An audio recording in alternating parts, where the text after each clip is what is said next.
Boa noite, eu sou Marcelo Araújo e começamos agora mais uma edição de A Live. Aqui são sempre entrevistas com pessoas interessantes das mais diversas áreas, trazendo aqui histórias super bacanas. Então hoje nós vamos receber aqui, ter o prazer imenso de ter conosco a jornalista Beth Matias. Beth Matias, que é responsável pelas entrevistas e podcasts, né, do portal UOL, na editoria de economia, da série UOL Líderes. São mais de 50 entrevistas já realizadas, né? Então, dentro de alguns instantes, teremos a Beth Matias aqui, que vai explicar para a gente do que se trata esse projeto. E também vai falar um pouco sobre a sua trajetória profissional, de mais de 30 anos de jornalismo. Ela que já passou por veículos como a Folha de São Paulo, o Jornal da Tarde, também teve um período de trabalho na agência Sebrae de Notícias, do Sebrae, né, fazendo reportagens e assessoria de imprensa sobre o tema pequenos negócios, né, micro e pequenas empresas, né, que são o motor propulsor da economia. E a Beth já está aqui conosco. Só esperar ela enviar uma solicitação para participar da live e nós começaremos. Oi, Beth, é só você clicar, tem um ícone de uma câmera bem aí, mais no canto inferior da tela. Você clicar nisso, nesse ícone, para enviar a solicitação para participar. Aí eu aceito e você entra aqui na live. Ah, ok, já mandou.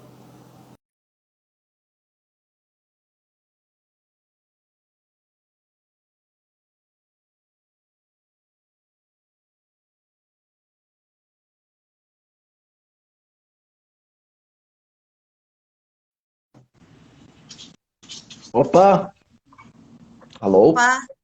Tem alguma coisa na frente da sua imagem. Ah, espera só um pouquinho, Ah, que ela eu está acho que... invertida. Isso. Ah, agora está aparecendo. Tec- A tecnologia não é o meu forte, entendeu? Não é muito meu também, não. Mas a gente vai fazendo aí. Beleza? Agora você consegue me ver, consegue me ouvir bem, tá tudo certo? Tudo normal. E você? Então tá bom. Você está me vendo bem também e me ouvindo bem? Tô te ouvindo bem, sim, tô te escutando bem, sim, Má. Beleza, então. Beth Matias, em primeiro lugar, muito obrigado por aceitar o convite para participar dessa live. Você que é uma pessoa que eu sei que é muito ocupada, extremamente Uh, ocupada. Obrigado por ceder um pouco generosamente do seu tempo para conversar sobre a sua trajetória profissional aqui hoje. Bacana. O enquadramento tá bom também? Tá tudo certo? Você acha que as Tá pessoas ótimo. conseguem nos ouvir e nos ver? Uhum, tranquilo, para mim tá ótimo. Se alguém tiver Então alguma tá bom. observação, pode fazer, mas acho que tá tudo ok.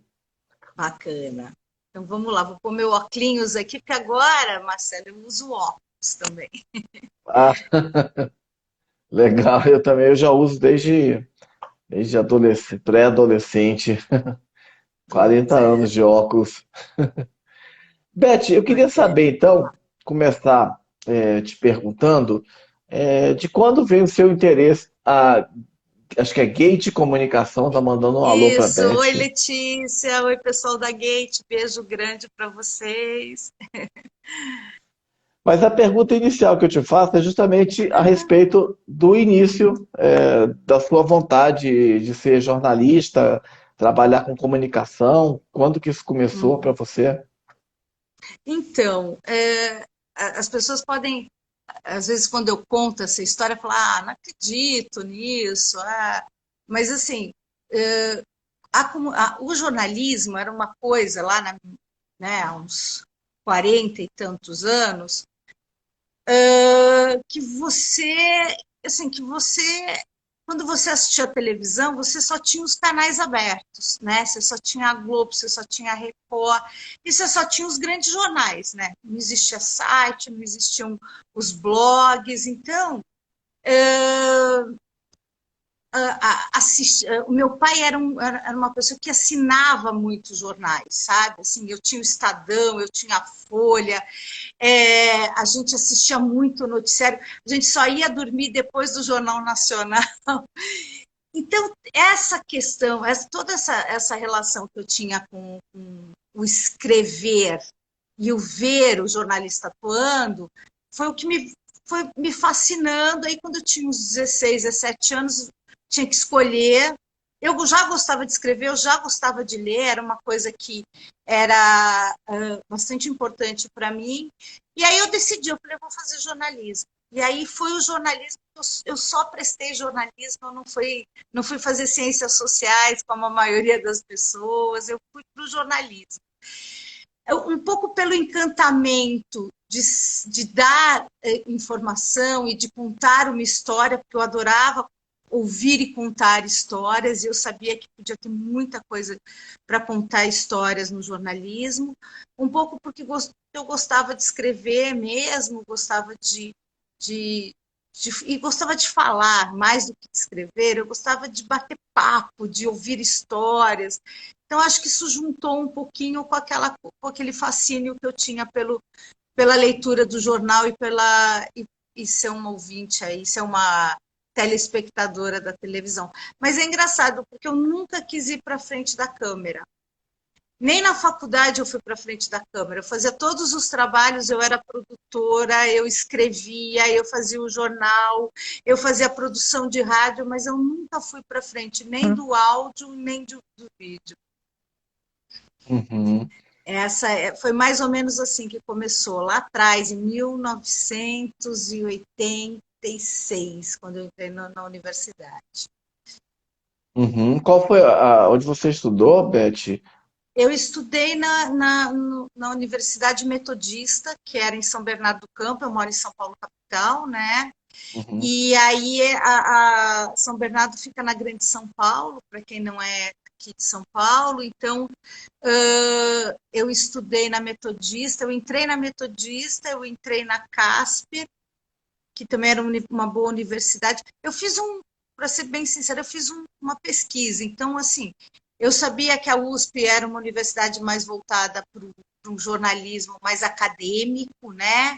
E a Metodista tinha bons laboratórios, então, assim, naquela época a gente tinha até uns rankings das melhores universidades, então eu fui mais ou menos por isso, eu fui prestando, ranqueando as melhores universidades. Foi um tiro acertado, não que eu tenha, assim, exageradamente aprendido na Metodista, mas foi um tiro super acertado, porque eu fiz muito networking, e isso me ajudou bastante até depois a continuar trabalhando dentro do jornalismo. Uhum. Interessante. E, enfim, você entrou lá, estudou na Metodista, né? E ficou, pelo que você falou, correspondeu bastante, né, às suas expectativas, né? E você Uhum. sentiu que quando você foi para o mercado de trabalho, você estava,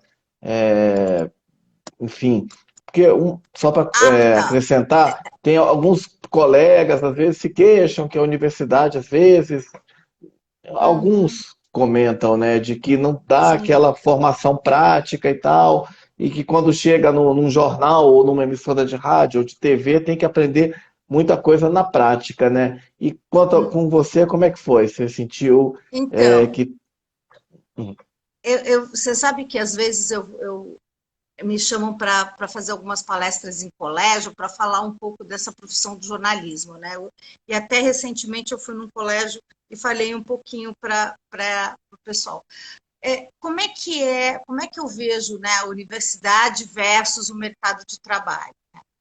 Primeiro que a gente faz a universidade e não a universidade faz a gente, né? Então já Uhum, começa aí. Se você tem uma expectativa da universidade, que você vai sentar e vai ouvir um monte de gente falando e depois você vai aplicar aquilo no mercado de trabalho, eu acho que você vai perder seu tempo, entendeu? Então, a universidade, principalmente nessa área de comunicação, ela é para você não para você aprender todas as ferramentas, para ter todos os conhecimentos, mas é para você testar, para você fazer grupos, para você ter networking, para você construir relações. Você vai aprender muito na prática, porque, lógico, a universidade ela não está no dia a dia do jornalismo, né? Os professores são mais acadêmicos, né? Mas eu tive a sorte na Metodista, eu não sei como é que está isso agora, mas eu posso falar disso quando eu entrei na Metodista, eu tive bons professores que estavam em jornais, que estavam em, enfim, emissoras de rádio. Então, isso ajuda muito quando o professor ele atua na prática e traz esse conhecimento para dentro da universidade. Então, eu tive essa sorte, tem talvez em alguns anos isso talvez não tenha acontecido dentro da Metodista ou de outras universidades. Agora, eu fui atrás de uma universidade que eu sabia que tinha um jornal diário, um jornal semanal, de bairro. Eu fui atrás de uma universidade que eu sabia que eles tinham uma rádio interna, mas era uma rádio para o próprio pessoal da Metodista. Eu fui atrás de uma universidade que tinha uma televisão, que tinha alguns estúdios de televisão. Então, eu acho que você tem que buscar na universidade aquilo que você busca dentro do mercado de trabalho, você entendeu? E eu estou falando isso de 1986, mas eu vejo isso hoje também. Quer dizer, você vai fazer jornalismo esportivo aqui em São Paulo, assim, tente uma Casper Libero. Por quê? Porque lá dentro tem uma Gazeta Esportiva, porque lá dentro tem a TV Gazeta. Você gosta de televisão, então tente buscar uma universidade que te dê eu sei que a universidade pública é importante, porque, enfim, ela é inclusiva, ela traz essa questão financeira, mas, por exemplo, a USP é acadêmica, a ECA é sensacional, mas é acadêmica. Então, ela vai te trazer pouco desse mercado de trabalho no dia a dia. Eu vejo muito dessa forma, sabe, Marcelo? Acho que eu não sei como é que funciona a UNB, por exemplo, em Brasília, ou as outras, porque o meu mercado sempre foi São Paulo, né? Mas eu vejo dessa forma. Então, agora, você entrou numa pública, não tem esse background de mercado de trabalho, não vai trazer para você, você percebe isso? Vai buscar um curso no Senac de rádio e TV, vai buscar, né? Eu acho que tem muito da questão empreendedora interna da gente, né? De não esperar que o mercado venha até a gente, mas agora você vai aprender muito na prática quando você entra num jornal. E aí uma outra dica, talvez para alguém que esteja aqui nos ouvindo e que tenha interesse no jornalismo, Marcelo, eu acho que não espera para sair no quarto ano da universidade para arrumar um trabalho, sabe? Vai procurar trabalho no primeiro ano, né? Porque essa experiência do começo num jornal, numa revista, num blog, num site, numa TV, numa rádio, num podcast, sei lá, onde você encontrar, junto com aquilo que a universidade, com a tua e com essa experiência é que vai fazer essa carreira indo para frente, sabe? Eu vejo dessa forma, não sei se foi a experiência que você teve, mas essa foi a minha experiência. Então, eu acho ela bem importante para quem está começando, né? Para não ficar sentado ali esperando. Agora, é legal ficar ali uns 3, 4 meses na cerveja, no bate-papo, no network, no bar na frente da universidade. É legal, é bom, faz parte desses... Infelizmente, a gente está no meio da pandemia e esse pessoal que está entrando agora não tem essa oportunidade, mas isso é muito bom sabe, esse convívio com outras pessoas e trocas e outras coisas, tá? Uhum. Não, muito interessante, com certeza, a sua colocação, porque tudo depende, como você falou, ter esse perfil, digamos, empreendedor, né? Não só empreendedor de abrir um negócio, mas empreendedor de desbravador, de interesse, né? De ter interesse, né? E claro, evidentemente, a faculdade, a universidade não vai te formar, você não vai sair pronto de lá, não é assim nem medicina, né? Enfim, em carreira nenhuma, né? Umas mais, outras menos, né? Mas, assim, é interessante o que você fala, porque realmente é isso. E muita coisa você vai aprender realmente na prática, no dia a dia, ao longo da sua vida, né? Você não vai parar de aprender nunca, né? Inclusive, quando tiver, enfim, com, Exato. com E aí, décadas de estrada, você continua aprendendo. e às vezes o pessoal fala assim, ai, puxa, eu fui para aula de sociologia, eu não, vou ser muito sincera, eu nem gostava muito de sociologia, mas eu tive pela universidade acesso a indicações de livro, a indicações de pensadores, sabe, que isso ajudaram bastante depois, essas indicações me ajudaram bastante a construir alguns temas e a construir algumas ligações no meu dia a dia. Cobri muito no início buraco de rua, que a gente chama no jornalismo, né, que é aquele foca, que vai, aquele jornalista iniciante que vai para a rua para tá chovendo e ele vai ter que fazer enchente, né, porque ninguém quer fazer isso na redação, então vai o foca para lá.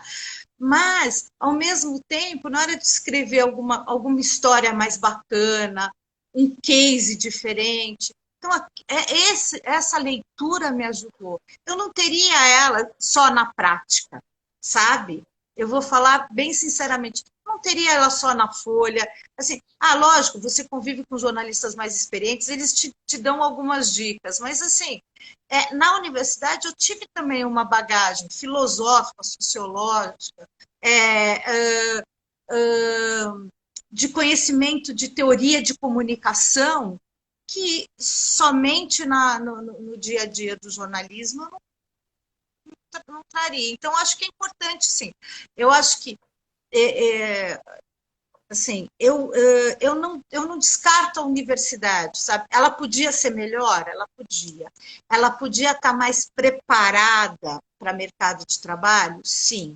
Desde a minha época, e imagino até hoje, ela podia estar mais bem preparada, sim, com professores mais qualificados, porque existe muita rotatividade de professor na área de comunicação, porque quando o cara ganha um dinheiro a mais ou quando ele consegue entrar um pouco a mais, né, quando ele consegue subir na carreira, ele acaba deixando a universidade de lado. Né? Então, poderia ter um investimento maior nesses professores? Sim, sempre, né, Marco? Eu acho que sempre. Tá. Não, legal, e outro ponto interessante também que você fala é de que a universidade também não é só para você entrar e, usando assim um termo popular, né, como se falava, né, pegar um canudo, né, enfim, um diploma, né, para você fazer um concurso, arrumar um emprego na iniciativa privada, o que quer que seja. É também um centro, historicamente, né, de produção de conhecimentos, né, e como você falou, te incentiva a crescer como ser humano, né, a estudar, a ler, a formação do ponto de vista cultural, e que são coisas que vão não só te ajudar profissionalmente, mas que também, inclusive, te ajudarão profissionalmente, como você falou, né? Assim, importantíssimo. Não é só, eu vou sair com um robô que sai de lá, cadê meu posto aqui? Pronto. Legal essa colocação sua também. Eu acho que sim, acho que a gente tem que ter essa preocupação, sabe, no dia a dia, de incentivar as pessoas a irem para a universidade, a entenderem como é a universidade.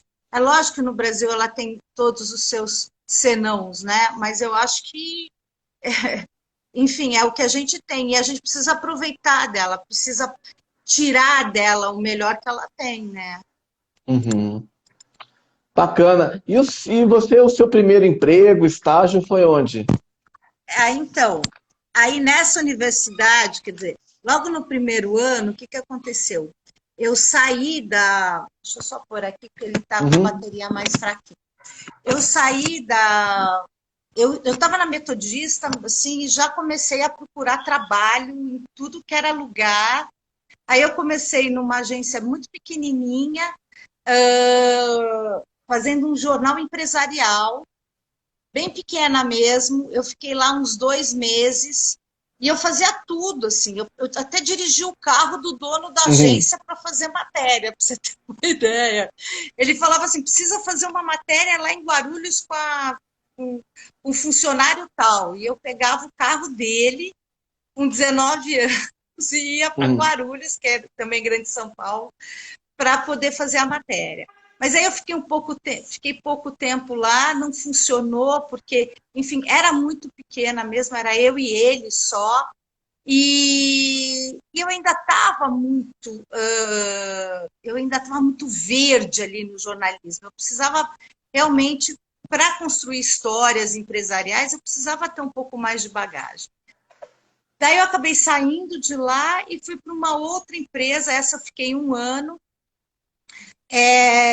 Ela era uma empresa, era uma agência de publicidade que prestava, que tinha um jornalista dentro e que mandava conteúdo para um grupo empresarial no Rio Grande do Sul chamado Grupo Sinos, é um grupo super grande do setor calçadista.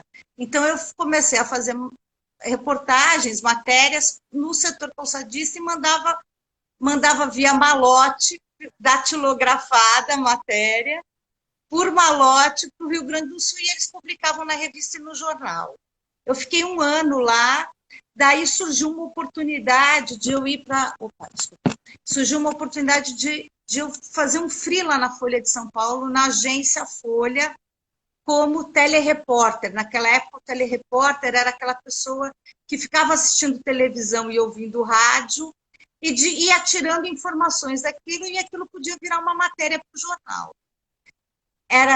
A ideia era ficar... Aí eu pedi demissão de um emprego que eu estava estável, que eu tinha carteira assinada, que eu tinha direitos e tudo, e fui ser freela de 1 mês, fui cobrir férias de 1 mês na agência Folha. Mas era isso que eu queria, você entendeu? E naquela época, como a gente... Naquela época, assim, eu não preciso, eu pude abrir mão, eu ganhei mais na Folha, mas eu pude abrir mão desse trabalho mais estável, porque eu queria trabalhar na Folha de São Paulo. Era um objetivo. E aí, quando a gente fala do networking da faculdade, é importante, porque quem me indicou foi um aluno, foi uma pessoa que estudava comigo na Metodista. Você entendeu? Que ele também tinha conseguido. Então, essa questão do networking é importante, né? Da gente fazer relações. Lógico, você precisa ter competência, não adianta nada você só ter a relação. Mas a relação ajudou a indicar essa vaga para a agência Folha. Eu fiquei lá 1 mês, acabaram-se as férias, eu saí, fiquei 2 meses fora e depois entrei como freela fixa, fiquei 1 ano como freela fixa, depois fui contratada, fiquei 11 anos na Folha. Então, na Folha, eu trabalhei na agência, trabalhei nessa telereportagem, depois eu fui para o Cotidiano, depois eu passei um tempo na editoria de economia, depois eu voltei para a agência Folha como coordenadora assistente de política e economia.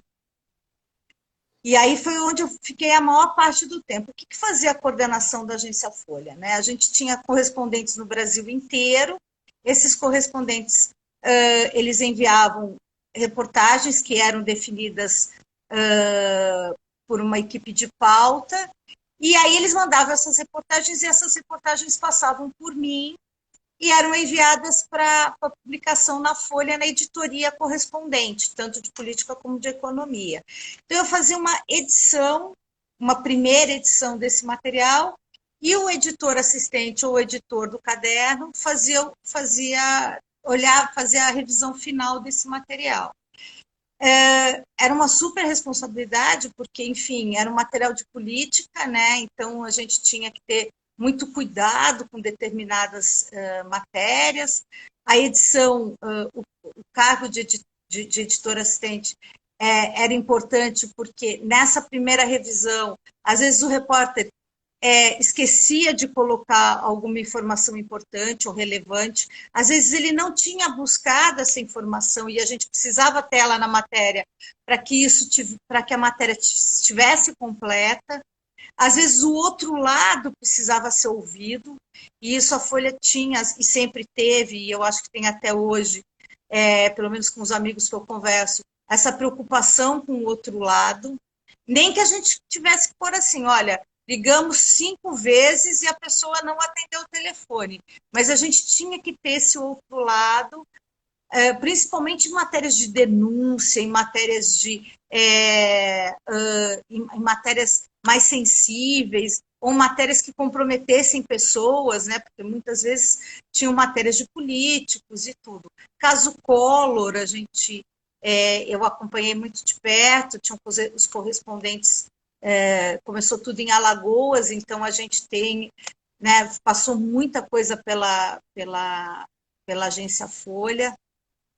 A gente tinha naquela época muita questão da concorrência, então do furo, né? Quem dá o furo primeiro, então era uma loucura, porque, nossa, assim, tinha que ficar assistindo o Jornal Nacional, porque se o Jornal Nacional nos furasse, a gente precisava correr atrás do Jornal Nacional. Hoje em dia a internet faz isso com maestria, né? Mas naquela época não, se esperava até o Jornal Nacional para saber qual era a manchete do Jornal Nacional, por exemplo, no caso Collor, ou no caso, enfim, no caso dos índios Yanomamis no Amazonas. Estou falando de assuntos que passavam por mim porque a gente fazia agência. A cobertura de São Paulo era feita pela própria Folha. Então, a cobertura de São Paulo não passava por mim. Mas o resto do país todo, de política e economia, as matérias passavam por mim, né, na edição. Às vezes eu também fazia uma função, dependendo do dia, do que acontecia, de pauteira.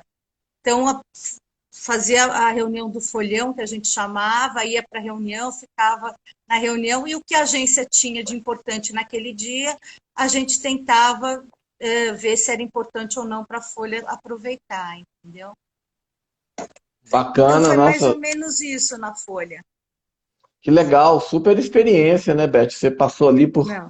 enfim, todos os postos, né, tipo reportagem, esse coordenador assistente que de certa forma também era editor, né, e pauta, Exato. bacana, enfim, e você contando essas histórias, esses casos da época, né, da cobertura lá daquela crise lá que culminou no impeachment do Collor, né, várias questões realmente um olhar atento, né? Até queria te perguntar do ponto de você que tem essa experiência nos dois lados, né? Na edição, não só dois, né? Três, quatro, coordenação, pauta, reportagem. Por exemplo, para um repórter, né? O que você acha que é preciso ter, um repórter tem que ter de qualidade, assim, né? Você falou no começo, do seu ponto de vista, o interesse pelo bate-papo, contar histórias, ouvir histórias.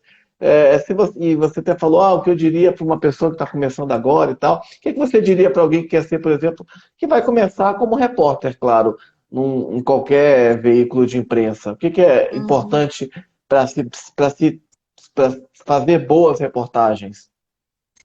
Então, até tem um amigo meu que o filho dele também é editor numa emissora de televisão grande, e ele falou, puxa, mas ele não gosta de escrever.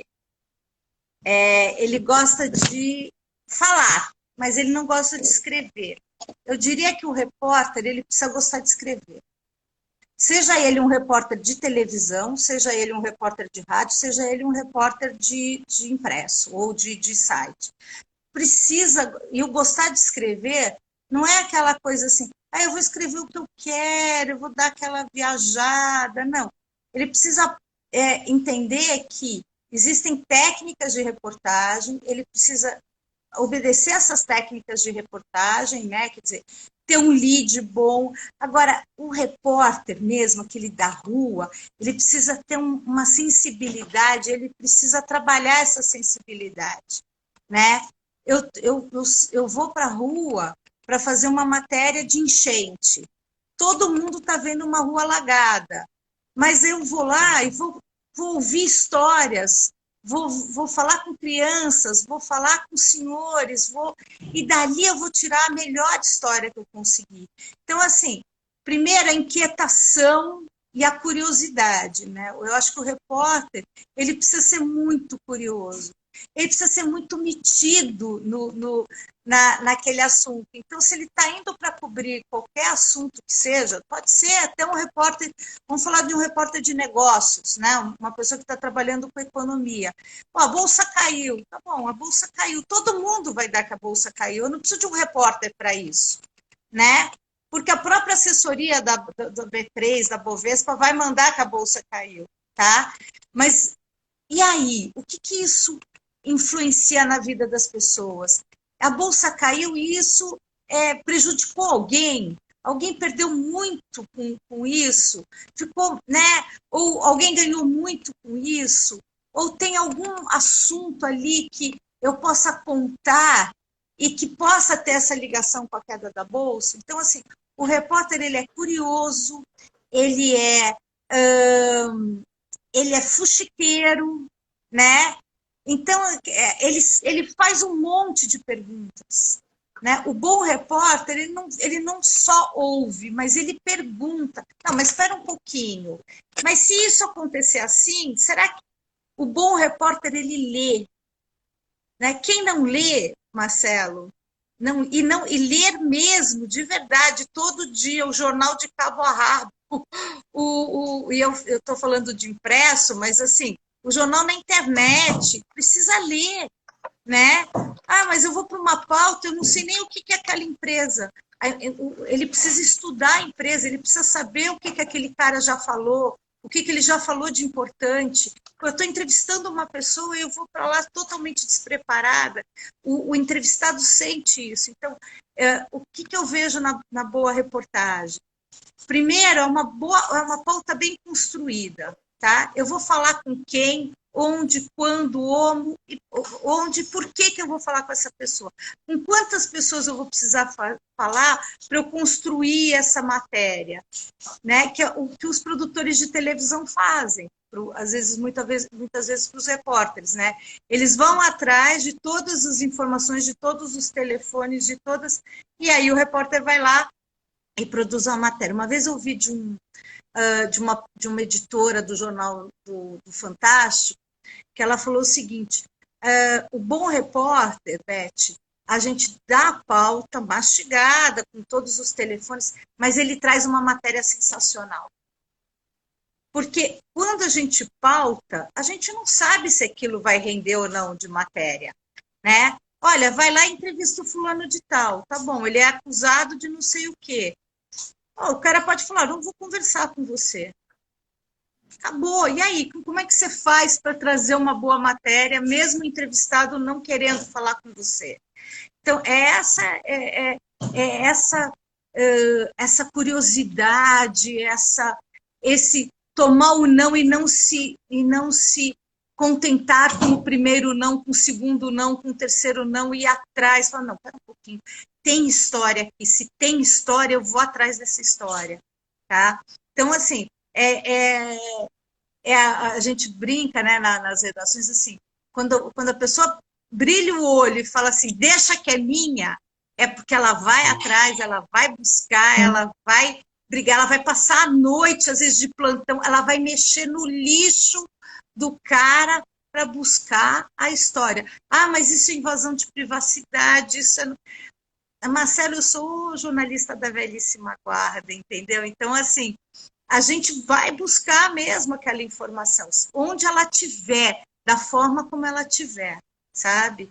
Eu acho que é isso que às vezes falta um pouquinho nessa nova geração que está buscando. Você fala, você entrevistou fulano? Você falou com fulano? Ah, ele não quis falar comigo.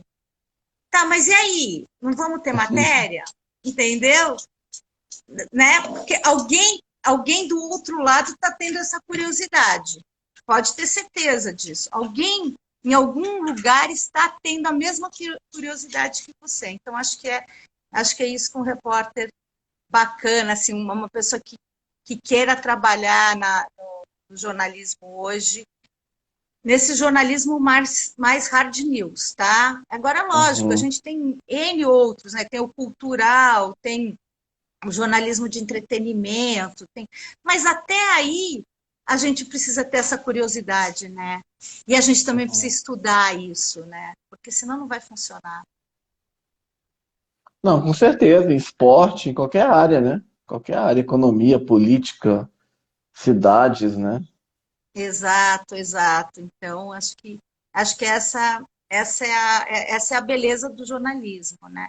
E aí, quem não vê isso, existe hoje, né, a questão da fake news e a questão né, das informações contraditórias, Por isso que eu vejo assim, quer dizer, uma matéria bem construída, que tem todos os lados, fala com todo mundo, ouve todo mundo, é muito difícil ela ter erro de informação, ela ser dirigida, você entendeu? Porque ela está ouvindo todo mundo, e aí o leitor tira a conclusão dele. Ah, isso aqui é bacana, isso aqui não é bacana. Agora, quando é uma matéria só de um lado, só fala de uma coisa, só fala né, só fala com uma fonte. Como é que você vai conseguir? Como é que o leitor vai conseguir filtrar isso, vai conseguir peneirar isso, sabe? Então, acho que esse é o importante. Legal, excelente dica, né? E hoje, acho que mais do que nunca, né, como você citou agora a questão das fake news, né, com essa disseminação em massa de fake news, muito também pelo WhatsApp, né, mais do que nunca é preciso realmente ir atrás da informação, checar tudo, né, para não publicar coisa errada, Exato, né? exato. Se você duvida, vá atrás. Se você é repórter, você está do outro lado. Você fala assim, nossa, mas o que essa pessoa está falando, será que isso é verdade? Né? Eu não tenho uma verdade única, eu não tenho um único infectologista. Eu vou ouvir 3, 4, eu vou ouvir o contraditório, né?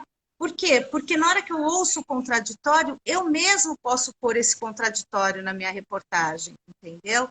Então, assim, é evidente, se todo mundo fala, né, o mundo todo está falando está dando uma orientação, os infectologistas estão dando uma orientação, e daí tem uma pessoa discordando, tudo bem, eu posso pôr o contraponto, mas é evidente que eu vou puxar pela maioria, você entendeu? Porque existe um consenso, existe uma pesquisa, existe uma...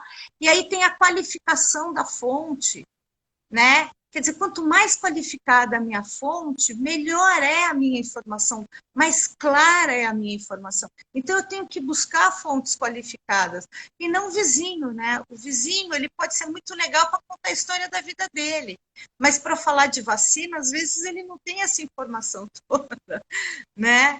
Não estou desqualificando o vizinho de ninguém, entendeu? Mas, Não, claro que sabe? não. Uhum. Né? Acho que essa é a grande coisa, assim, essa é a grande sacada. Leia. E aí eu sempre falo, né, para o meu pessoal que eu trabalho no voluntariado, ali com o pessoal que eu trabalho de sábado, leia, leia, leia. E leia o contraditório, não só a sua zona de conforto, mas leia o que o outro está falando, daquilo que você discorda, né? O grande, assim, os barulhos de casa, eles vão aparecendo, tá, Não, Marcelo? normal, faz parte, normal. Tá ventando aqui um pouquinho, as portas às vezes Não, batem. Mas, faz assim, parte. leia, né? Você que tem 19, tem 18, tem 17, tem 15, tem 14, leia, né? Você que tem 40 e que tem uma que também acha que é possível que aquilo que está sendo divulgado é mentira, vá buscar o contraditório, vá buscar informação, vá buscar em outras fontes. E aí compare, porque a tua argumentação não vai ser rasa, né? O grande problema da fake é que as argumentações são muito rasas, né? Elas, além de serem mentirosas, elas são rasas, né? Então, a gente... eu assim, estou cansada, né, de ouvir falando, você é jornalista. Gente, eu sou jornalista há muitos anos, muitos anos. E o pessoal fala, você é de esquerda, você é de centro, você é... Eu sou jornalista, ponto. Entende isso? Quer dizer, eu vou buscar a informação de um lado e do outro, e vou trazer a informação dos dois lados. O que eu penso, o que eu creio, as minhas crenças. Mas você não pode dissociar uma coisa da outra. Não, não é verdade. Eu posso buscar as duas informações, você entendeu?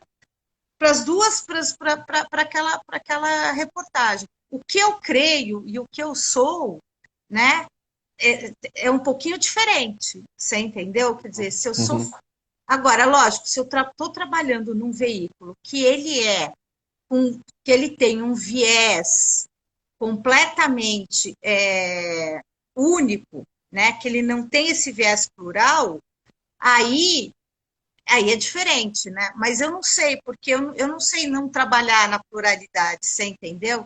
Eu não sei trabalhar de uma forma que falem assim, olha, não, isso aqui é a verdade, sabe? Não, espera um pouquinho, vamos ver se é mesmo. Quem fala que é a verdade?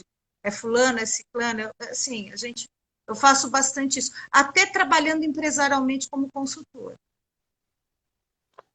É interessante isso que você falou dessas fake news, que os argumentos são muito rasos. Hoje, pô, a gente recebe direto, ou vê essas coisas sendo postadas, e hoje eu vi uma que era muito absurda, dizendo que pessoas que, como é que é, era contra a vacina, né?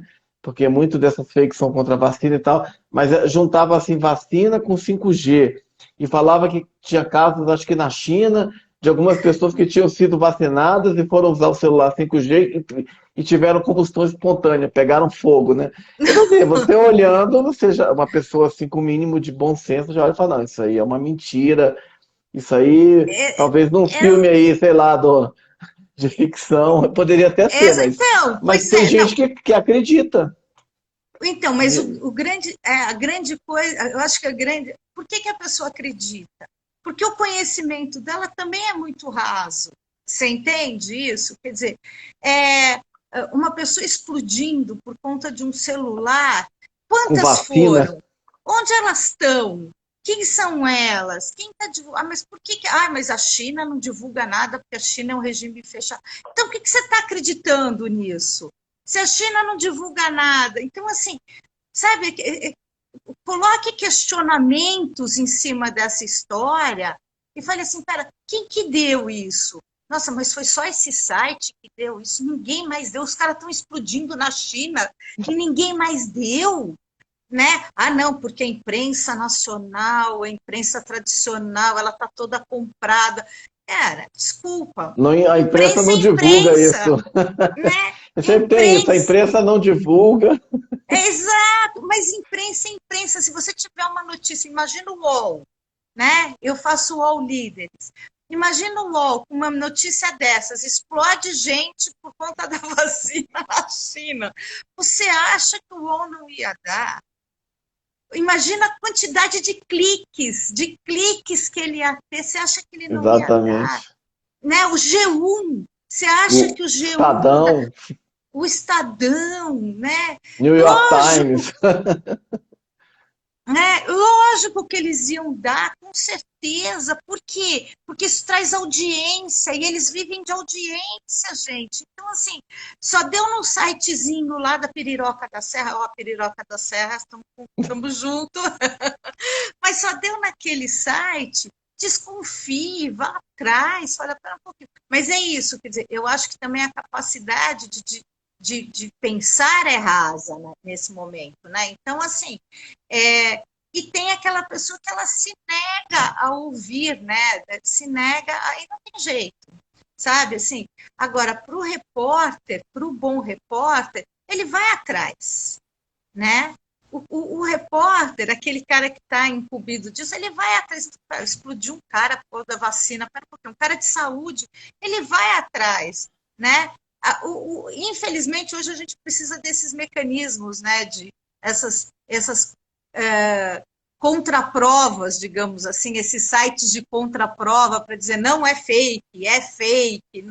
Na minha época, é o seguinte, a gente erra, todo mundo erra.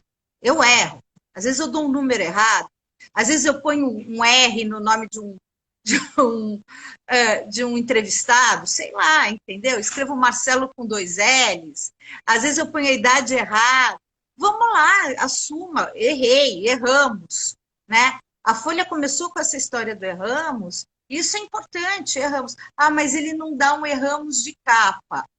Mas ela vem reconhecendo ao longo dos anos, não estou defendendo a Folha só, tá? Mas estou defendendo o Estadão, estou defendendo o Globo, estou defendendo o Correio Brasiliense, estou defendendo o Jornal do Brasil que se foi, enfim.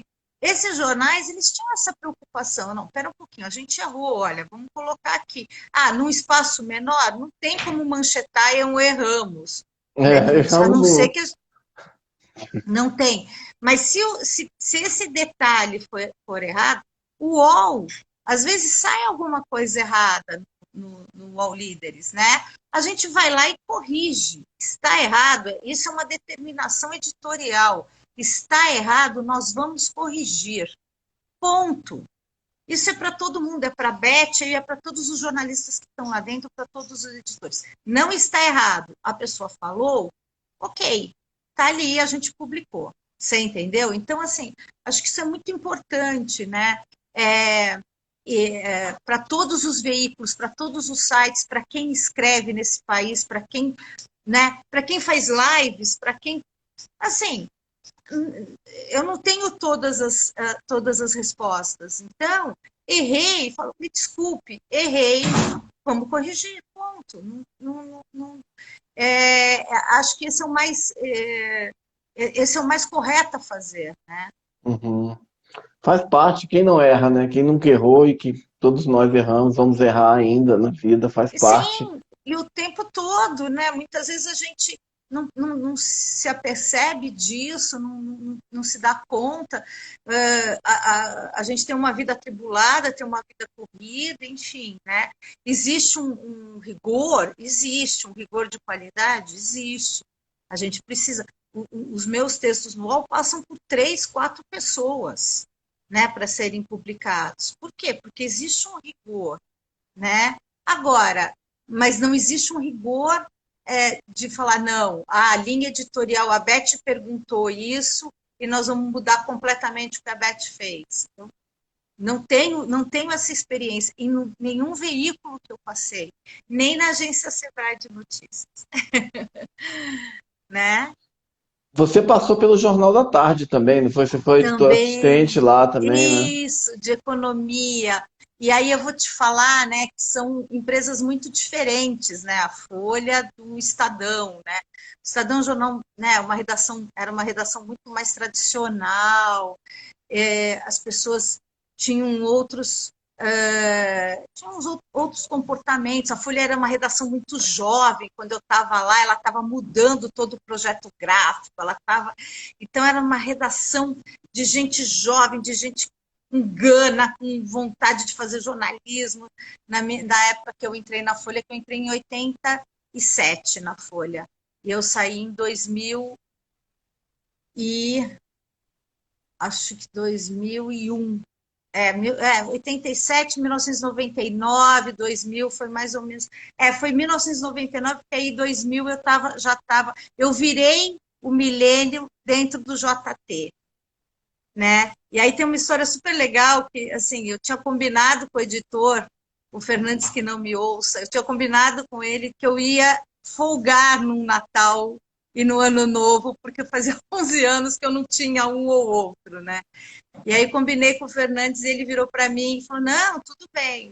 Só que aí chegou, sei lá, 15 dias antes, ele falou, Beth, é o seguinte, estão dizendo que a gente vai virar o bug, que todos os computadores vão parar e vão zerar de 99 para 2000, então nós vamos ficar de plantão, porque eu estava na economia do JT. Então nós vamos ter um grande plantão, a reportagem vai toda para os caixas eletrônicos. E aí eu virei no Estadão de 1999 para 2000, com bug do milênio, não aconteceu nada, tudo deu certo, os algoritmos se entenderam, tudo funcionou, ninguém perdeu dinheiro no bug do milênio, ninguém perdeu tudo, né? Porque a gente tinha medo até de perder todos os nossos arquivos de computador, não deu nada, deu tudo certo, ficou tudo bom. E eu virei, e aí eu fiquei esses meses lá no Estadão, fiquei quase 7 meses por aí no JT, só que aí veio a bolha da internet. Eu já tinha algum conhecimento por conta da própria Folha, porque o UOL nasceu numa salinha do lado da agência Folha, ali num mesão de 5, 6 pessoas. Então, já se falava de internet na Folha, mas em 2001 foi o grande boom em 2000, né? Ali foi o grande boom da internet. E aí todas as redações a internet foi puxando gente das redações para fazer os sites de conteúdo. Eles precisavam dessas pessoas. Eu acabei sendo puxada também pelo UOL, e aí o UOL, eu fiquei quase 2 anos no UOL, não, fiquei 2 anos no UOL, trabalhando para. E aí eu fiz cidades online, eu fiz algumas coisas dentro do UOL, aprendi a trabalhar com HTML, então, assim, eram coisas que eu nunca tinha vivido, assim, para mim, essa experiência foi muito bacana, sabe, da questão da internet, porque eu já tinha muita experiência dentro do jornalismo, dentro do diário, dentro do impresso, dentro do cotidiano de um jornal, e eu estava indo para um veículo completamente novo, que ninguém sabia muito bem o que era, né? Porque a gente estava fazendo ali muito empiricamente, sabe? A gente estava fazendo ali muito na tentativa e erro, né? Se conhecer, a internet já era uma coisa forte no exterior, né? Nos Estados Unidos, principalmente nos Estados Unidos, mas aqui era muito começo, né? Mas foi muito legal, porque assim, a gente trabalhava muito parecido como trabalhava na redação, tinha pauta, mas também trabalhava muito no on time, ali, né, no momento, sabe? Como diz no modelo Toyota, no just in time. A gente ia fazendo e errando e acertando e ia colocando. Às vezes, quantas vezes eu derrubei a página toda da homepage do UOL porque eu pus um acento a mais ali num HTML, eu derrubei tudo, e a gente foi aprendendo e foi muito bacana, assim, né? E ver o que o UOL se transformou também depois foi muito bacana. Mas aí eu fiquei 2 anos, saí e acabei indo para a agência Sebrae, porque estava começando a questão da agência, e eu já tinha experiência em agências, né? Então, eu acabei indo para o Sebrae. Como é que foi essa experiência? Bacana, você ter feito parte disso, né? Há mais de 20 anos, né, do surgimento dos sites, né, de notícias, que hoje são mega consolidados, né? Mas como você fala, Pois né, há é. 20, mais de 20 anos, né, ainda era eletrônico, mas ainda artesanal, né? Enfim, bacana. Exato, não, a gente ainda tinha aquela internet que nem era uma internet rápida, né? Estamos falando de uma época de internet quase que de escada, que fazia barulho, que para você baixar um arquivo você ficava um dia inteiro, né? E ainda ele parava o teu computador. Então, assim, nós estamos falando de uma outra realidade, né? Que acabou sendo importante, sim, para o jornalismo, porque abriu muitas portas, né, Marcelo? Pensa que a gente tinha os veículos todos tradicionais, e de repente a gente começou a ter outros veículos. A gente teve a AOL, que veio dos Estados Unidos, a gente teve o UOL, aí a Globo também entendeu que ali era uma oportunidade, o Estadão foi mais reticente, mas depois foi para o meio eletrônico. Então, assim, foi um período muito bacana para o jornalismo, esse período, sabe? Porque abriu um monte de portas para outro tipo de conhecimento dentro do jornalismo. E um jornalismo rápido, instantâneo, que você precisava ser preciso, né? Tinha muito erro? Tinha, mas você tinha que ouvir e colocar. Era quase um jornalismo de rádio escrito, né? Então, foi bem interessante. Bacana. E você foi para o Sebrae, né? Trabalhar para o Sebrae Nacional, né? Lá você ficou quanto tempo no Sebrae Nacional e lá você fez reportagens, né? Muitas reportagens sobre empreendedorismo, mas também fez assessoria de imprensa. Como é que foi essa experiência lá? Quanto tempo você ficou também? Então, eu fiquei eu fiquei acho que uns 11 anos no Sebrae também. Eu gosto, você percebeu, né? Diferente da nova geração que fica 1 mês, 2 meses, 5 meses no emprego, eu fui ficando. Se me deixa ficar, eu vou ficando. No Sebrae foi muito legal também, porque o que aconteceu? O, o meu networking dentro da Folha, né? Porque é isso, né? As nossas relações, elas são vivas, isso que é bacana, né? A gente vai criando relacionamentos vivos. E aí o repórter, um dos repórteres que trabalhou comigo na agência, Ele estava assumindo um cargo na comunicação do Sebrae Nacional, e aí ele percebeu o seguinte, ele falou, nossa, a gente precisa criar uma agência que leve a informação sobre o empreendedorismo no Brasil. A gente conhecia, né, o Brasil todo, você tinha os grandes negócios, mas os pequenos negócios, os informais, mas os pequenos negócios, eles não tinham voz, né? E eles conheciam pouco o trabalho que o Sebrae desenvolvia para eles. E ele falou, não, a gente precisa falar de empreendedorismo no Brasil. Então, vamos falar de empreendedorismo como? Vamos criar uma agência de notícias, vamos colocar correspondentes para falar, para essas pessoas trazerem notícias, histórias sobre pequenos negócios bem-sucedidos, e isso, né, impulsionar essa questão do empreendedorismo. Então, aí nasce a agência Sebrae de Notícias, com o Ari, lá em Brasília, o Abnor, que já também era um ex-Folha, comigo em São Paulo, com o AC, com o Antônio Carlos no Rio de Janeiro, todos ex-Folha, e já com uma equipe que já tinha de comunicação dentro do Sebrae, né? E aí a gente vem com essa escola, Folha, Jornal da Tarde, UOL, para dentro do Sebrae, né? Vai passando que nem um trator, fazendo as coisas, né? E naquela coisa de as matérias tinham que ter o outro lado, as matérias tinham que ter mais de duas fontes, as matérias tinham que ter... Isso era uma exigência e precisava ter essa busca pela informação. E aí eu fiz vários casos, por exemplo, eu entrevistei o então criador da Cacau Show aqui em São Paulo.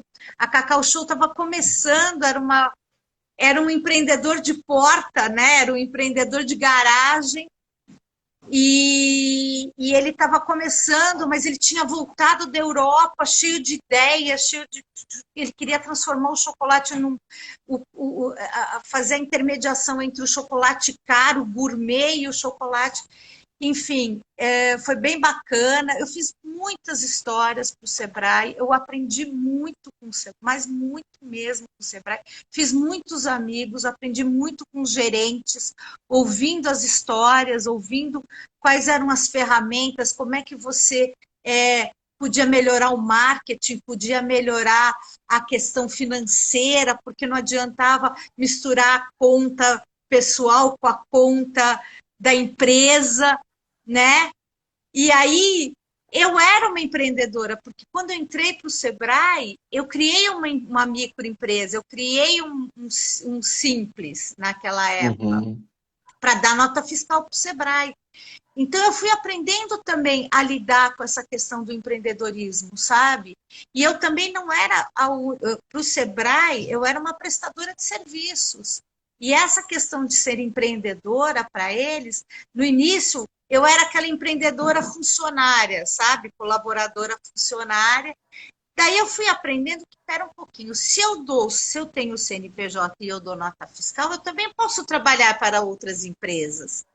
E foi nesse processo, é lógico que é um processo de amadurecimento, que eu entendi que o Sebrae era um dos meus clientes, que não podia ser o único, que a gente nunca pode pôr todos os ovos na mesma... Enfim, eu fui aprendendo um monte de coisas com os gerentes do Sebrae, com os diretores do Sebrae,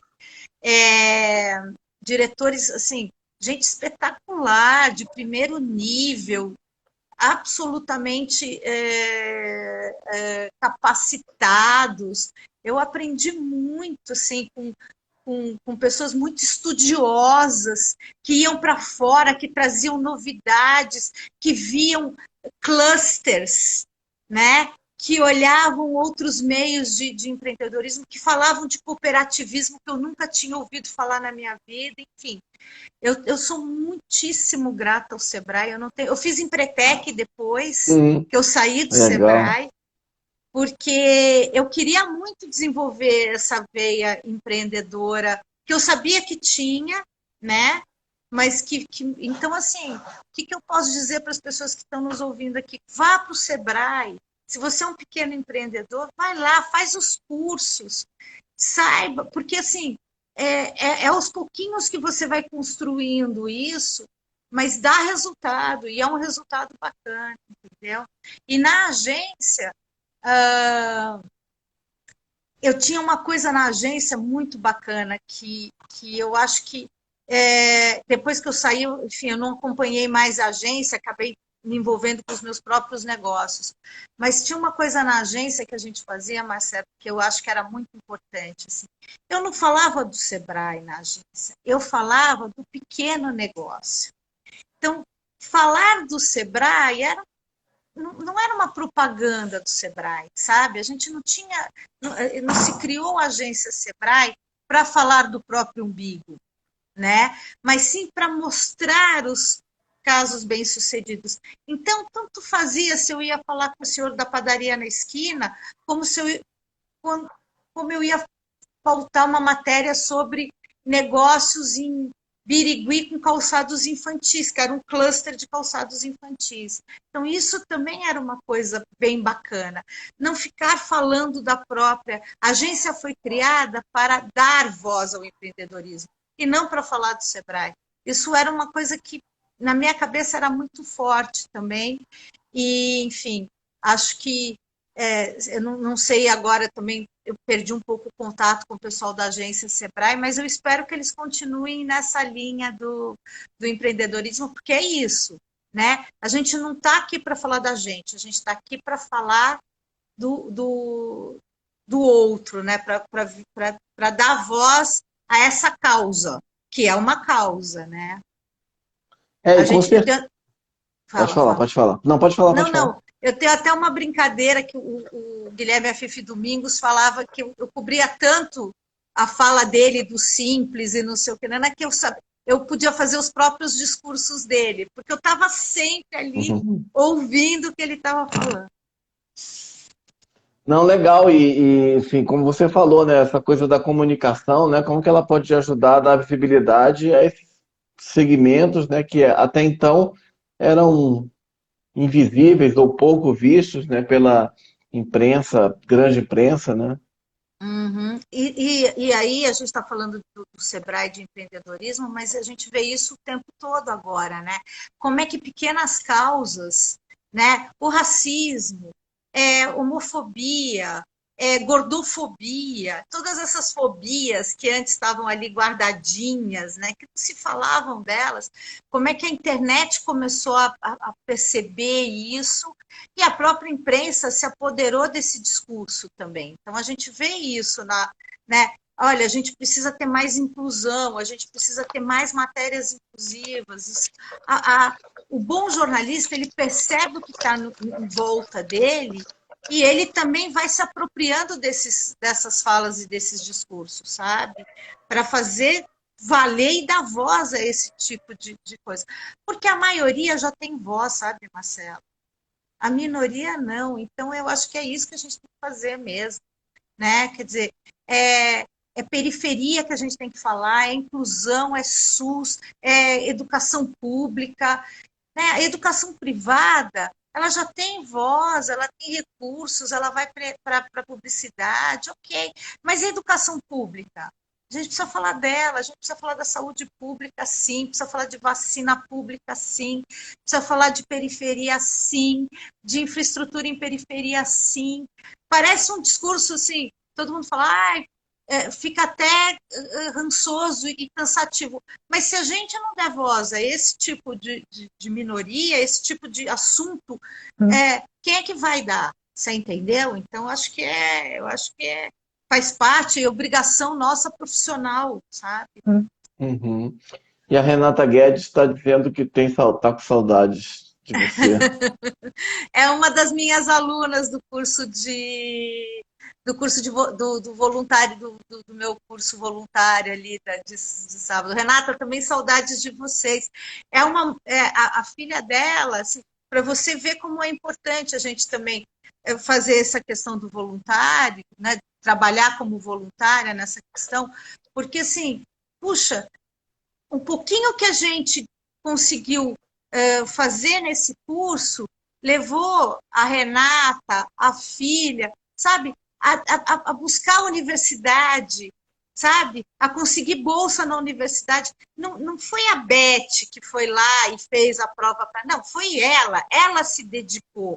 As duas se dedicaram, as duas acompanham. Então, isso é importante, sabe? Mas se eu tenho um pouquinho de conhecimento, eu consigo passar para o outro, que um só, sei lá, dos 100 alunos que já passaram pelo curso, que um consiga aproveitar isso, puxa, para a gente. E eu aprendo em todas as oportunidades com esse pessoal, porque é um pessoal exatamente que, num primeiro momento, precisava disso, mas agora está andando sozinho, você entendeu? Então, acho que, Renata, muita saudade de você.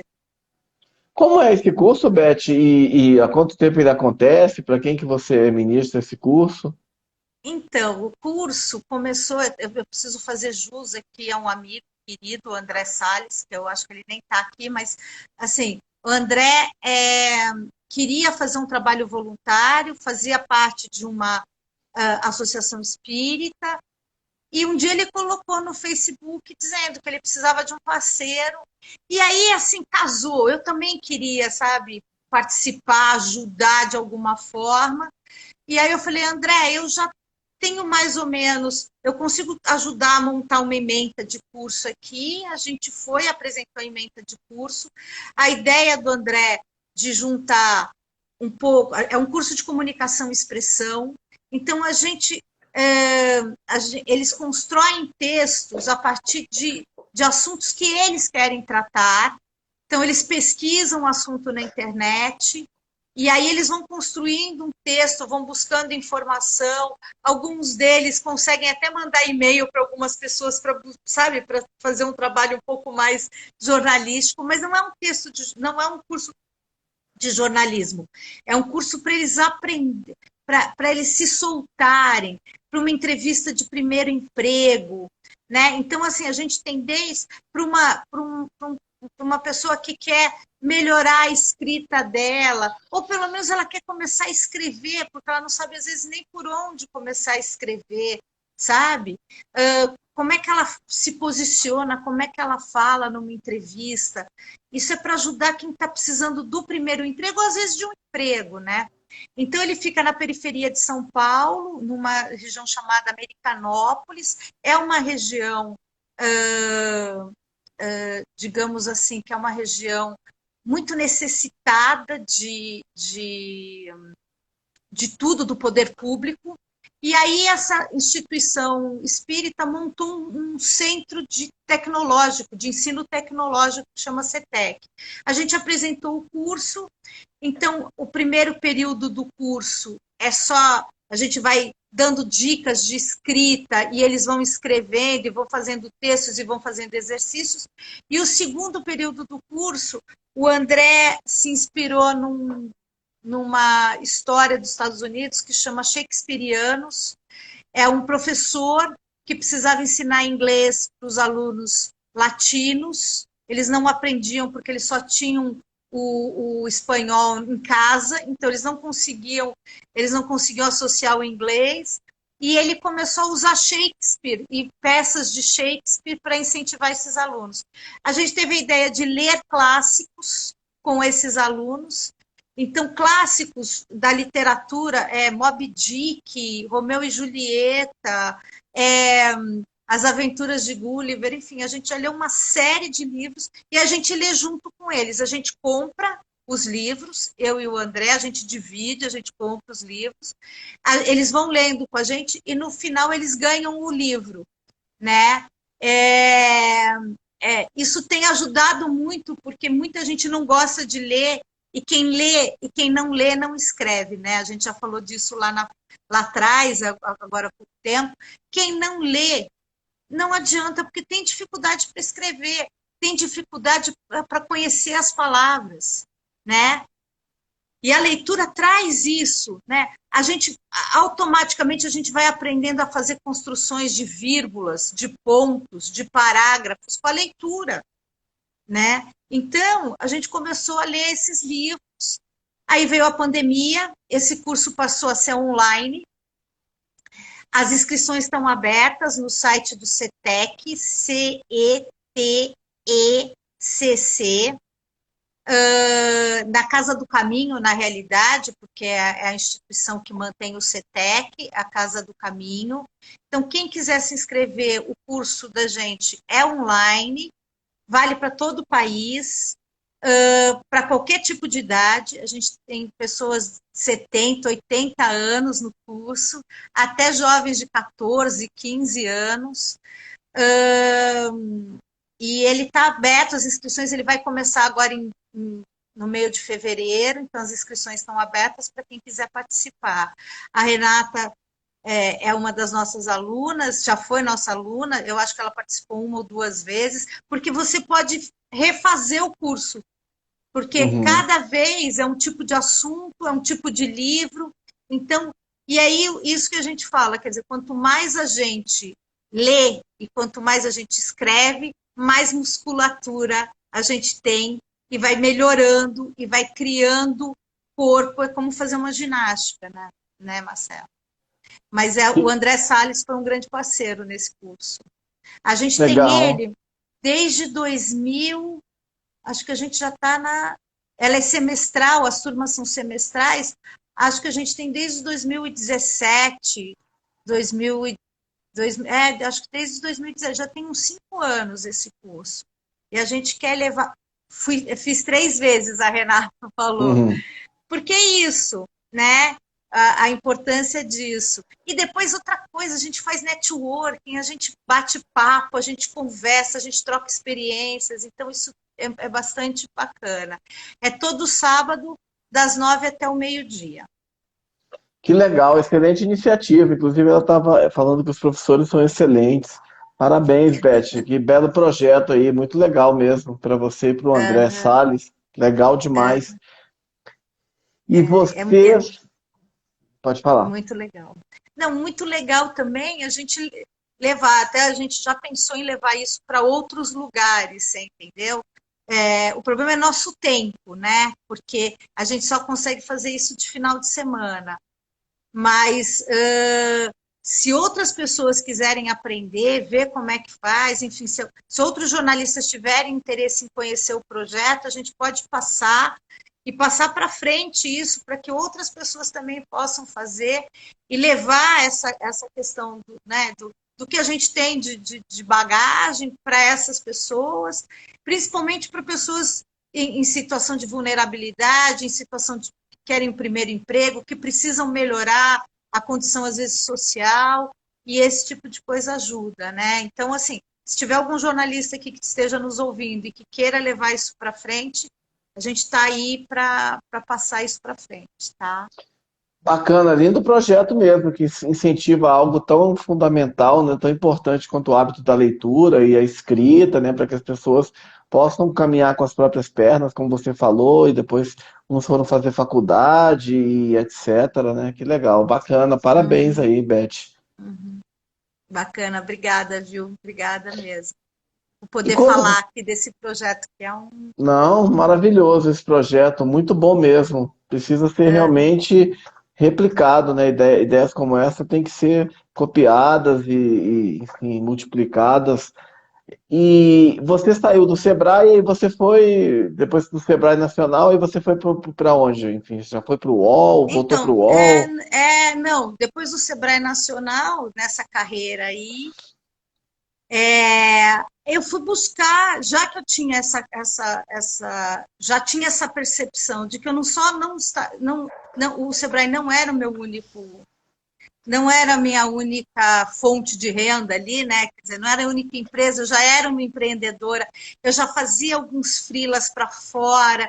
Eu fui buscar mais clientes. Daí a minha ideia era o seguinte, quer dizer, fazer um jornalismo empresarial que eu pudesse divulgar as empresas, né, colocar essas empresas. Eu tinha um bom conhecimento dentro das redações, aqui em São Paulo, né? Eu conhecia bastante gente, porque, enfim, as pessoas transitavam nas redações. Então, eu conhecia bastante gente nas redações. E sabia que tinha alguns negócios, algumas empresas, mas principalmente pequenas agências ou médias agências em outros estados que precisavam fazer essa ponte com São Paulo e não tinham esse conhecimento da imprensa de São Paulo. Então, foi aí que surgiu uma ideia de montar, né, da minha empresa, ser uma prestadora de serviços para outras agências fora de São Paulo. E aí surgiu uma oportunidade com uma empresa do Paraná, que é uma das principais agências do Paraná, era de uma amiga minha, era de uma amiga que trabalhou na Folha como correspondente, né? Olha, sempre o networking voltando, né? A gente fica mantendo, e ela falou, Beth, não quer trabalhar para a gente? Puxa, a gente precisa muito entrar no valor econômico com os nossos clientes, falar, a gente tem matérias super legais, tem informações super legais, e às vezes a gente não consegue ir um acesso com o jornalista da Folha. E eu falei, nossa, mas eu conheço alguém da Folha que eu acho que se interessaria por esse tipo de matéria. E aí foi surgindo, a gente foi costurando essa parceria. Essa parceria rendeu muitos frutos, eles são os dois sócios, a Mônica Santana e o Sérgio Wesley, eles são amicíssimos hoje, né? São parceiraços comigo, e eu atendi vários clientes com eles aqui em São Paulo, juntos. Ele tem uma equipe que atende junto comigo, e eu faço principalmente a estratégia nacional de São Paulo e às vezes do Rio. A gente atendeu Madeira, a gente atendeu alguns grandes clientes mesmo, e é uma experiência super boa, porque a gente troca muito, né? Será que isso aqui vale? Olha, esse release aqui precisa melhorar essa informação. Olha, não adianta se a gente não tiver o número para o jornalista de economia. E aí vem a minha visão de quem já trabalhou do outro lado.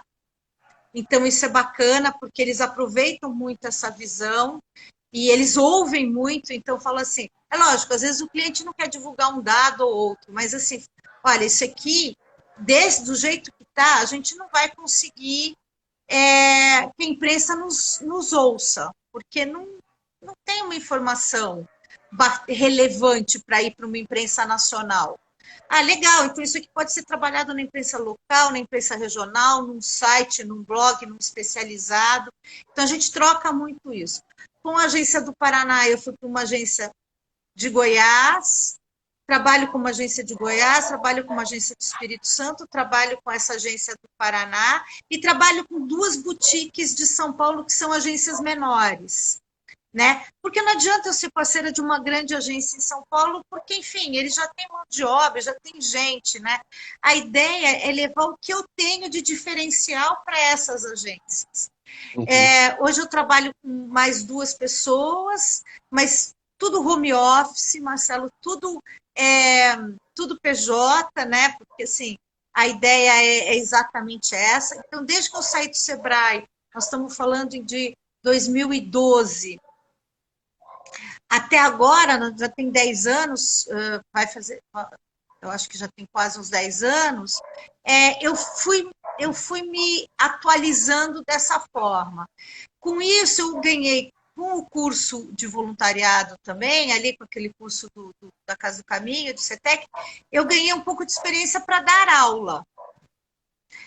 E aí eu montei um curso que é um curso de redação empresarial, mas tem um pouquinho de revisão ortográfica. Sabe, assim, para o pessoal de nível médio, porque eu percebi que isso é um gap gigantesco na educação, sabe? Assim, parece que as pessoas... Desculpa.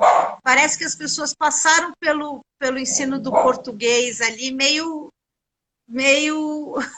surfando só, sabe? Então, assim, tem principalmente do ensino público, né? Professores faltam, professores estão em greve, enfim. Então, quem se prejudica são os alunos, não tem jeito. E aí fica esse gap, tá? Esse gap, ele é terrível na hora que você precisa mandar um e-mail, na hora que você precisa participar de grupos de WhatsApp, porque tem gente que não sabe escrever sessão. Tem gente que não sabe a diferença entre mais e mas. Tem gente que não sabe. E aí você fala assim, poxa, mas esse é um gap lá do ensino médio, do ensino fundamental, digamos assim. E não tem jeito. Tem gente que pega as vírgulas e joga elas de qualquer jeito, né? Então, assim, e aí esse nível técnico, né, esse nível mais intermediário, às vezes ele tem um gap muito grande e as pessoas estão empregadas, né? Pessoas do administrativo, pessoas, elas precisam disso. E eu vi que isso era um nicho de mercado também. Construí um curso de redação empresarial e hoje eu dou esse curso para o sistema cooperativo. Então, assim, Unimedes, para as federações de cooperativas, eu dou bastante para o pessoal de nível médio que precisam, assim, precisa estruturar um e-mail. Como é que a gente estrutura um e-mail? Usando técnicas do jornalismo. Você entendeu?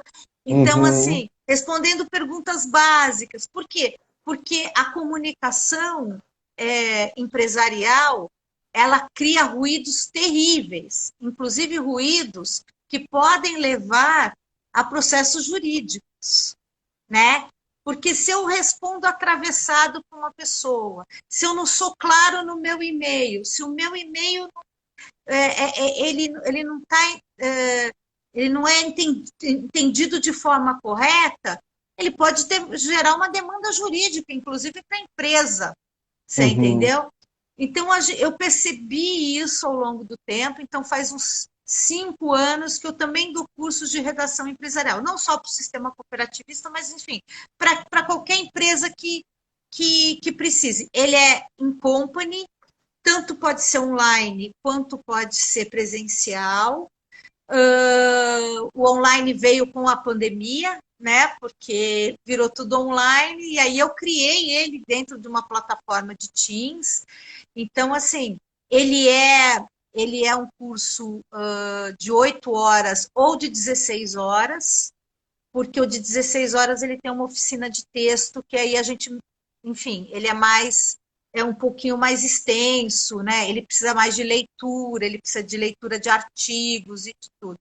Mas assim, e eu aprendo muito todo dia nessa questão empresarial, porque assim, além desse gap que a gente percebe que é muito sério no Brasil, muito sério mesmo, para todas as áreas, em todas as áreas. E a gente não está falando só de quem escreve, sabe? A gente está falando uhum, em todas as áreas, né? Até a questão da educação na internet, sabe? Essa questão da netiqueta que a gente fala bastante, né? Das pessoas às vezes não entenderem como é que como é que uhum. funcionam as redes sociais, sabe? As redes sociais, tem muita gente que acha que as redes sociais são privadas. E a pessoa tem, assim, ela tem certeza que ela fecha a rede social dela e que ninguém vai ver mais, e que ela vai estar super protegida na rede social. Então, tem várias dicas, enfim, é um curso de 8 horas com vídeos, com vários exemplos, é um curso bem bacana também, e que é um curso que contrabalança um pouco o meu dia a dia. Então, eu fiz isso durante bastante tempo, e há uns 3 anos eu fui convidada pelo editor de economia do UOL, que trabalhou comigo na Folha, para assumir o UOL Líderes. Ele estava precisando de uma pessoa com uma experiência em reportagem, com uma experiência em edição, e que tivesse um certo jogo de cintura para editar artes, para editar vídeos, enfim, para fazer todo esse caminho entre a assessoria e a entrevista. E aí eu comecei a fazer também, assim, os primeiros, né, eu não tinha muita experiência, porque é isso que eu te falei, né, eu não sou uma pessoa de vídeo, e o vídeo para mim sempre foi mais complicado, mas foi bacana, e aí comecei a melhorar a minha experiência de vídeo, gravar as entrevistas e tudo, daí veio a pandemia. Aí a pandemia me jogou para dentro do computador de novo, e eu também me adaptei, eu também me reinventei, e eu comecei a fazer as entrevistas pelo vídeo. Hoje a gente só faz entrevista pelo vídeo, não fazemos mais presencial por conta de todo esse processo da Omicron também. Então, assim, já entrevistei acho, mais de 50 líderes. Líderes de grandes empresas, com perguntas que são feitas por mim, né? Eu crio as perguntas, e que também tem uma curadoria do próprio editor do All Líderes. Às vezes ele fala, pergunta isso aqui também, enfim. Mas eu não tenho nenhuma interferência. Assim, a gente discute qual vai ser o lead, a gente discute qual vai ser o assunto que vai puxar a entrevista, porque é uma entrevista de 1 hora, né? E aí, por incrível que pareça, há uns 2 anos, a entrevista, além de ser vídeo e texto, ela virou podcast. E hoje o podcast é o que mais faz sucesso de todas as plataformas que eu edito a entrevista, é o podcast que mais faz sucesso, porque ele vai ao ar inteiro, a entrevista toda, 1 hora de entrevista, entendeu? E aí tem essa coisa da informalidade, do bater o papo, que é bem bacana da entrevista, e que o texto e o vídeo não mostram isso. Então, acho que o podcast é uma...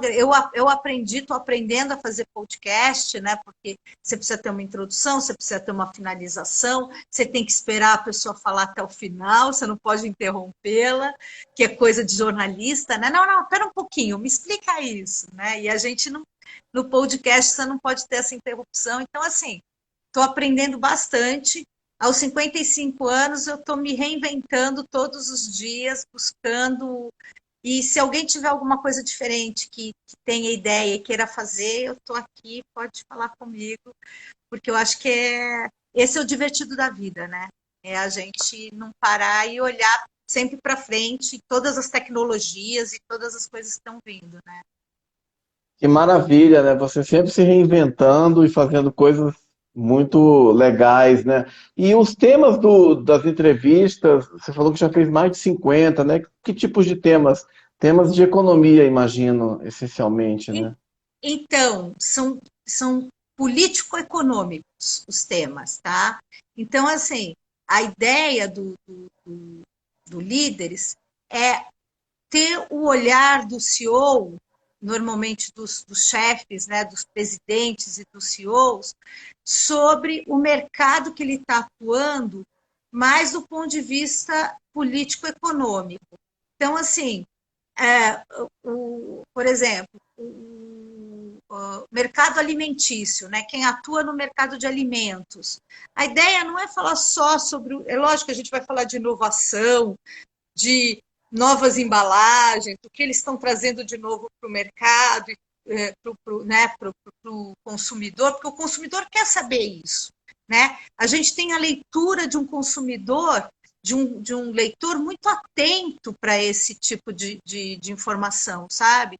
Então, ele quer saber o que a Nestlé está fazendo, o que está fazendo a Jasmine, que saiu agora recentemente, que é produto saudável, mas também, assim, quais são os gargalos que hoje eles estão enfrentando de mercado? Porque muito se fala de, precisa de uma reforma administrativa, precisa de uma reforma tributária, né?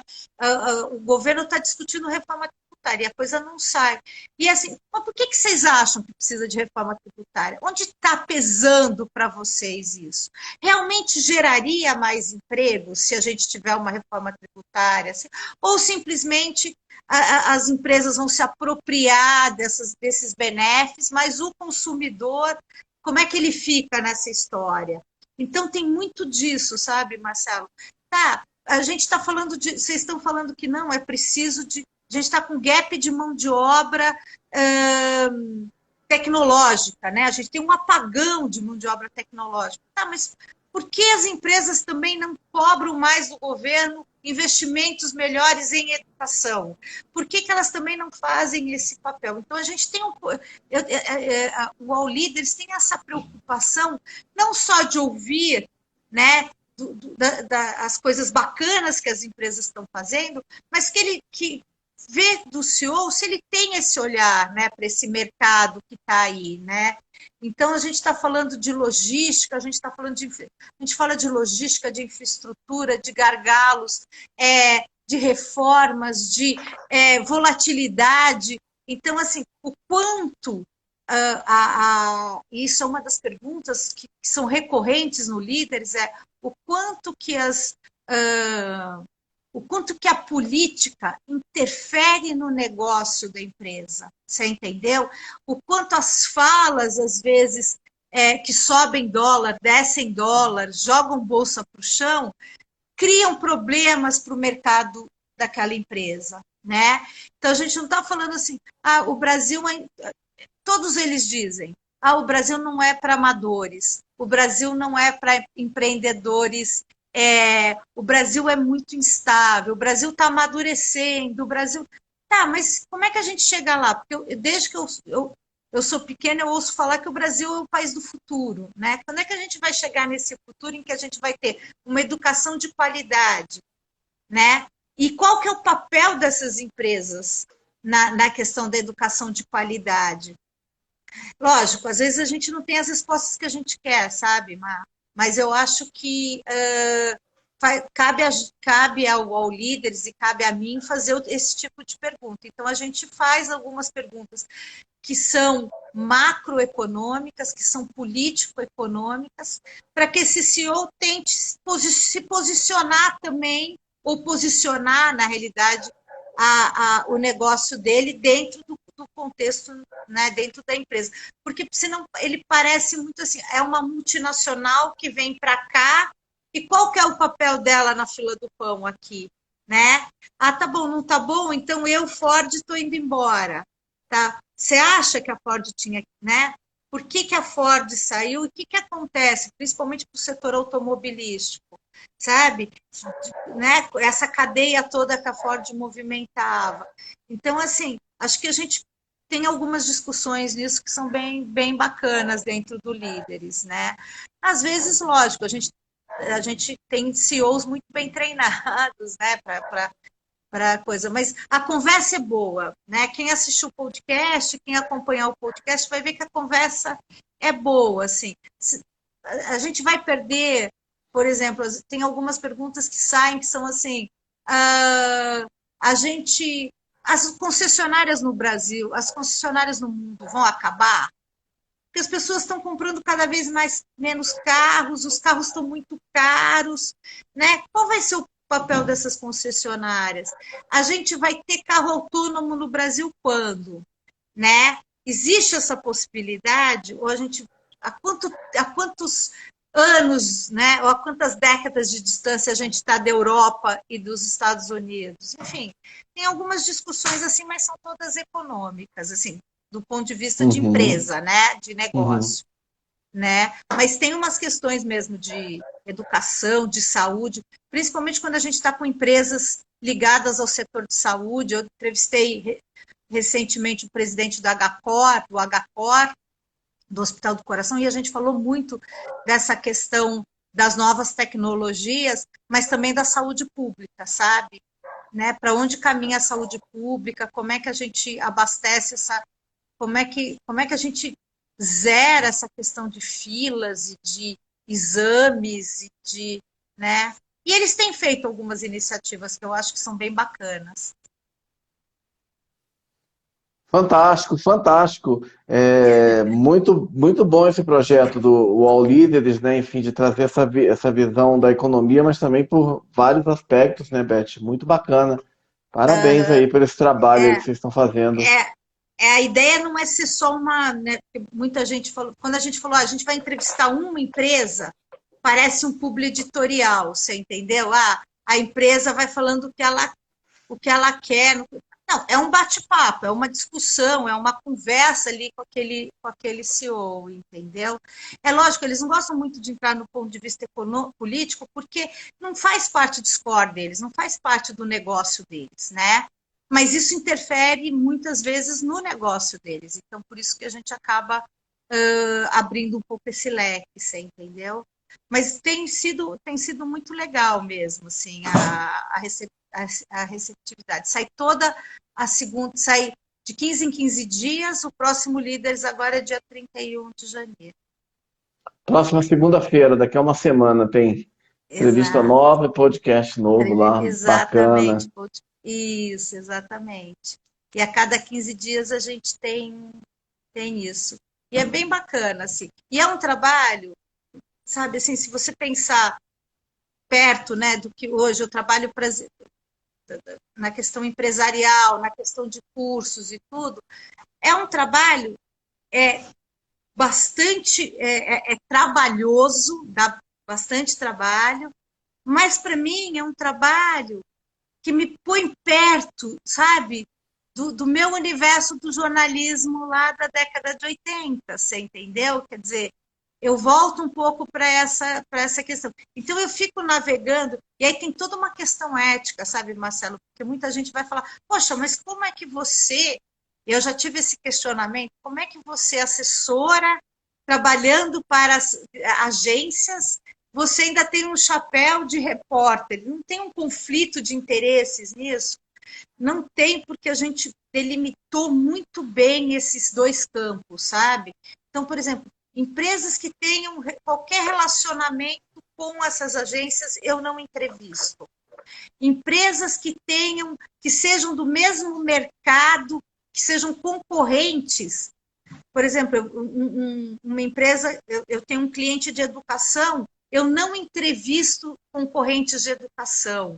Você entendeu? Exatamente para não criar esse conflito. Então, eu posso ter, sim, esse chapéu diferente, e as pessoas podem trabalhar assim dentro do jornalismo com esses chapéus? Podem, desde que elas entendam que elas têm que ser éticas e que elas têm que...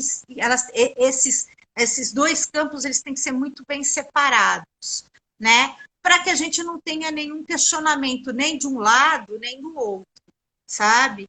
Então, eu nunca tive, nesses anos que eu estou fazendo o All Leaders, eu nunca tive problemas com as agências que eu estou trabalhando, e eu nunca tive problemas no All Leaders de algum CEO questionar uma matéria, uma reportagem, uma entrevista que eu tenha feito e que pudesse ter algum viés de concorrência, enfim, sabe? Então, isso é muito bem separado para não ter isso. E eu acho que é o jornalismo, eu acho que é um caminho de futuro para os jornalistas, principalmente para os com mais idade. Você entendeu? O novo, né? Aquele cara que está saindo da faculdade, aquele cara mais jovem, eu acho que ele tem que buscar mesmo o diário, a internet, os blogs, os podcasts, eu acho que ele tem que buscar isso. Mas, para quem tem um pouco mais de idade, às vezes ele não tem mais essa abertura dentro do dia a dia, né? Porque não tem fôlego, porque já viu de muitas coisas, porque às vezes não tem paciência, e às vezes não tem tecnologia, né? Porque hoje você fotografa, você grava, você edita, você sobe a matéria, tudo ao mesmo tempo. E tem muita gente que ainda não tem, né? Não tem esse ferramental. Então, eu vejo assim, é uma oportunidade o jornalismo empresarial, sim, trabalhar com jornalismo empresarial, mas às vezes produzindo revistas internas, revistas empresariais, sabe? Trabalhando um pouco nessa questão e podendo escrever de vez em quando para um blog, escrevendo, sabe? Escrevendo, desde que você saiba separar as coisas, né? Bacana, muito bacana. Beth Matias, eu queria te agradecer pela sua presença hoje nessa live aqui. Estamos chegando aí a quase 1h40 de live. Nossa! Mas, pô, eu nem notei o tempo passar, assim, muito bom Que ter esse bom. privilégio dessa conversa, né? Porque você tem essa trajetória tão rica aí na imprensa, na comunicação, no jornalismo, aí desde a década de 80, já passou por tantos veículos importantes como a Folha de São Paulo, o UOL, onde você está de volta, né? Também o seu trabalho, inclusive você foi uma das pioneiras aí do UOL, né? Quando a internet ainda estava engatinhando no Brasil, né? É bacana ouvir essas histórias e também seu trabalho com o Sebrae, esse projeto que você tem com o André Salles, né, de incentivar a leitura, a escrita, é um projeto voluntário, de caráter social para pessoas em situação de vulnerabilidade, né, de comunidades carentes, né? também o seu trabalho com essas agências, muito bacana. Sobretudo, você falou uma palavra que eu achei chave. Muitas palavras, 1 hora e 40 minutos de muitos conhecimentos, né? Para mim, uma aula de Legal. comunicação aqui que eu assisti com você, mas você falou uma palavra-chave, assim, que eu, como outras, né? Mas essa eu achei muito boa. Se reinventar, você é uma pessoa que está sempre se reinventando. Isso é fantástico, não para, está sempre fazendo alguma coisa nova e aprendendo, e a partir dessa coisa nova você constrói outra. Muito obrigado mesmo por esse privilégio de te ouvir aqui. Valeu demais. Imagina, eu que agradeço, foi uma delícia ter falado com você. Primeiro, estou com muita saudade. Segundo, porque Obrigado. acho que acho que essa acho que essa oportunidade, sabe, de falar com pessoas entraram algumas pessoas bacanas aqui que eu conheço, de poder voltar a rever e falar para elas também, enfim. E aí fica aqui o meu e-mail, Beth Matias com TH, o Beth Matias sem H, em numeral, @uol.com.br.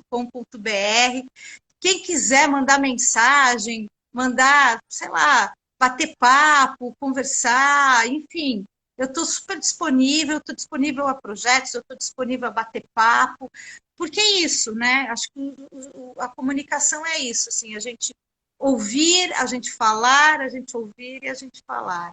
Mas foi uma delícia, adorei, eu nem vi que 1 hora e 40, tomei esse tempo todo da tua live, Não, mas o mas muito objetivo é legal. justamente esse, é ouvir as pessoas, aqui não tem limite de tempo, né? O limite que é, como você falou, dessa conversa boa, né, interessante, isso é que é legal, é um aprendizado. Bacana. Mas Bacana, não, para obrigado nós mesmo. todos, para nós todos. Porque é a primeira vez que eu participo de uma live em Instagram, agora eu já tenho mais uma coisinha no meu Ó, currículo. não, e quem sabe você não vai fazer as suas próprias lives em breve ou participar de outras tantas, com Quem certeza. sabe? Quem sabe? Você que é Obrigada, viu, Marcelo? uma Obrigada, gente. Obrigada, audiência qualificada do Marcelo. Muito obrigada por vocês estarem me ouvindo até agora. Um grande beijo em vocês.